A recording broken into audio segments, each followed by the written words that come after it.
Lord of the Mysteries. Chapter 621. Governor General's Office Banquet. Admiral Amirius Revolt. A true demigod. Upon hearing Bilt's reveal, a few words immediately appeared in Klein's mind. I'm sorry. Bye. Gehrman Sparrow pricked up his brows slightly as Bilt hurried to explain. This wouldn't influence the difficulty of the mission. There's no need for anyone to display a demigod's powers throughout the duration of the mission. He cleared his throat and forced a smile. To make the mission not as difficult, His Excellency has specially arranged for him to inspect the Orvi Naval Base for a few days. This way, he doesn't need to stay in the Central Sonia Seas Navy headquarters, the City of Generosity, Byam. As such, he will avoid Sea King John Cotman and the Governor General of the Rorstad Archipelago, George Negan. He would avoid most of the subordinates he's familiar with, and he'll avoid his family who operates the family estate over there. He will also avoid his mistress who he's most familiar with. That is to say that you wouldn't need to face demigods, or the test of the masses. Here, there will only be 3 people who are familiar with His Excellency. The first is his secretary, Lieutenant Colonel Wan. He belongs to MI9, and he's in charge of monitoring His Excellency.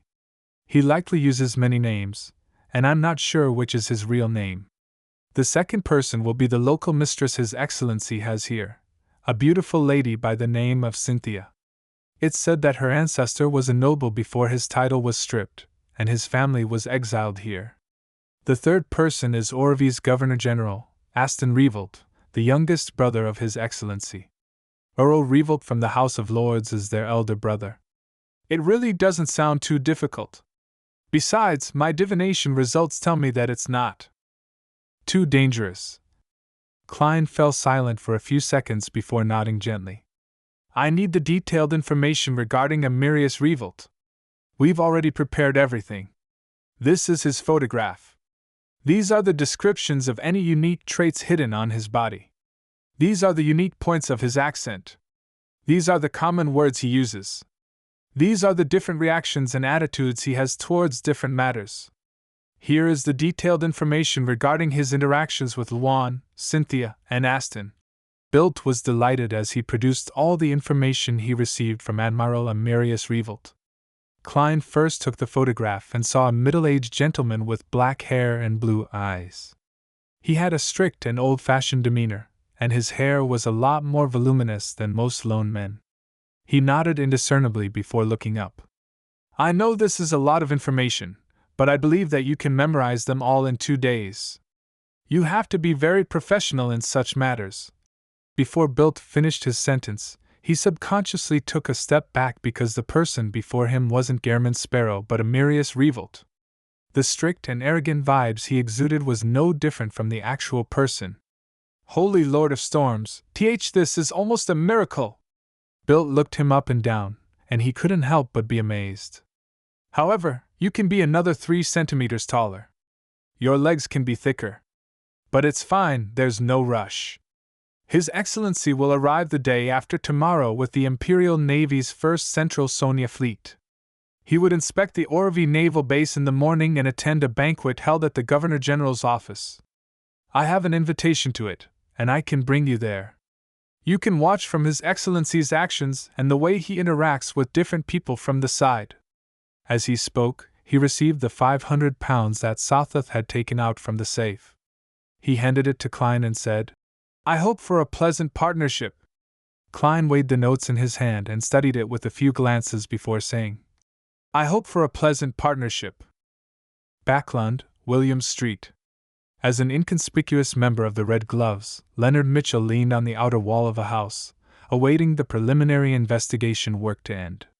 He had his right leg raised slightly, with only his toes to the ground. It made him look desultory.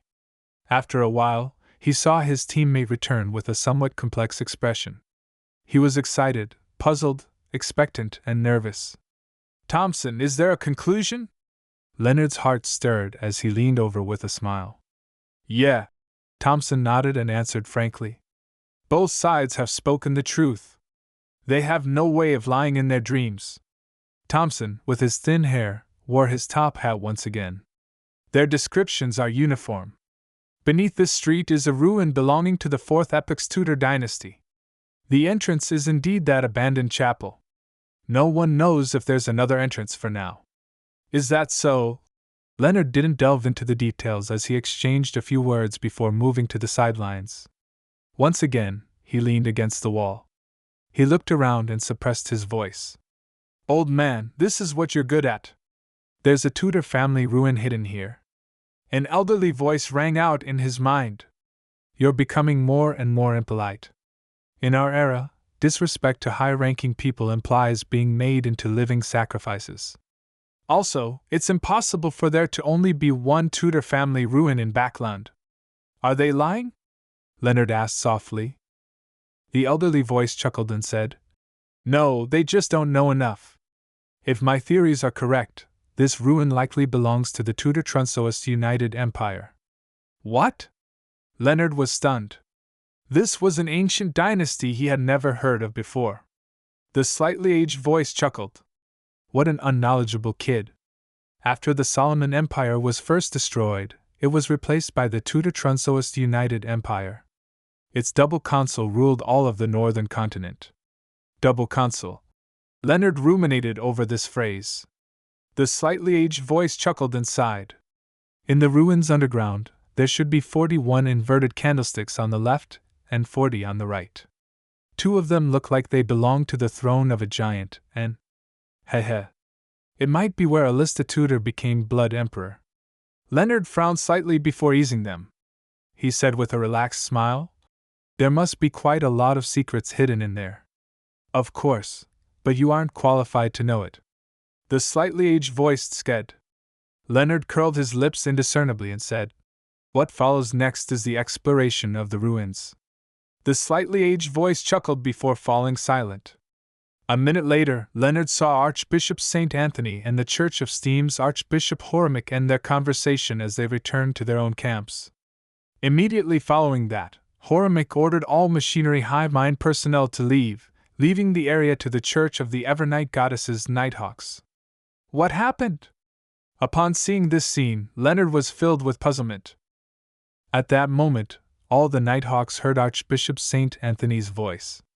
All red gloves gather. The other Nighthawks are to leave the mirror world. Find a reason to evacuate all the residents in the area, and promise them compensation for their property. After all the residents evacuate, the red gloves and I will destroy this ruin that stems from an evil era. Entry is forbidden. It will be directly destroyed. May the goddess bless us all. Leonard never expected such a development. 7:30 in the evening, at the Orvie Governor-General's office. Klein changed into Sothatha's appearance. He wore a black tailcoat and a bow tie of the same color. He followed Bilt into the banquet's hall. The temperature inside was like that of spring. A gigantic chandelier hung from the ceiling, and the shimmering candlelight illuminated the grounds like it was daytime. In the corner on the right there were musicians dressed in vests and bow ties playing a brisk tune. On the left were long tables. On top were roasted chicken, pan-fried foie gras, stewed lamb, Backland-styled roasted goose, odora lobsters with butter and cheese, and other delicacies. Despite the distance, Klein could still catch a whiff of the fragrance wafting over. He planned on getting a plate and filling it with food. At this moment, Bill tugged at his collar in a reserved manner. He leaned his head over and suppressed his voice. Remember the etiquette as required by such banquets. Our current goal is to observe His Excellency's actions, so just taking a cup of wine would do. There's Misty Champagne here, Ormer Grape Wine, and Southville Red Wine, all famous alcohols that are seldom seen outside. You can drink some, but not a lot. We have to maintain sufficient sobriety. Yes, try to just go through the motions when drinking. Klein retracted his gaze and nodded. The two of them took a cup of golden champagne, whose minute bubbles were like mist, from a red-vested waiter who passed by them. Then they moved towards the banquet's highlight, where Amirius Revolt stood wearing his dark blue Navy Admiral's uniform. With their standing, they naturally had no way of approaching the Admiral. All they could do was observe his every action from a slight distance. Amirius's figure is normal. It doesn't look that fit. The corners of his mouth droops a little, indicating his actual age. He doesn't have a beard. His blue eyes seem to hide an authority that one cannot reject or defend against. His dark blue admiral uniform is starched well. There's a red lanyard at his shoulder, which joins to his chest where there are all sorts of medals. His sleeves have golden cufflinks, accentuating his epaulets of the same color. His epaulets are split into 3 parts. From inside out, there's an embedded crown with rubies, the crossed scepter and sword, 4 stars made of diamonds. Klein began scrutinizing and used his faceless powers to memorize all the detailed characteristics of the Navy Admiral, as well as the attitude he used when talking to different people. During this process, he only took a sip of the misty champagne and didn't take note of its taste.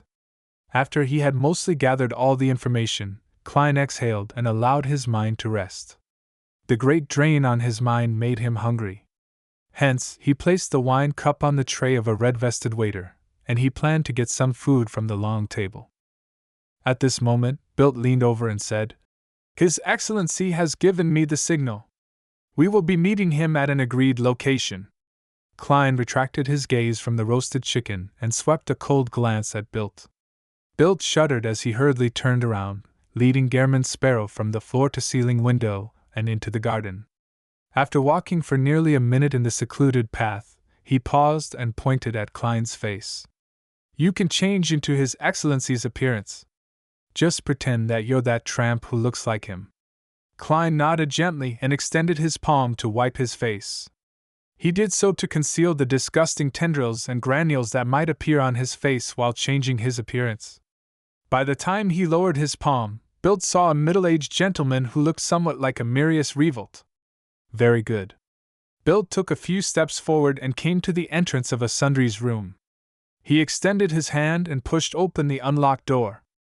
Amirius Revolt was still wearing the eye-catching admiral's uniform. His body was standing sideways to the door as he observed the garden outside by the window. At this moment, he turned his head and cast his gaze onto the person who resembled him. The indescribable pressure and might made Klein involuntarily lower his head. Amirius Revolt's gaze didn't stop there as it slowly moved to Bilt. He said, without any tinge of emotion, "This isn't the tramp you mentioned before. He's a beyonder.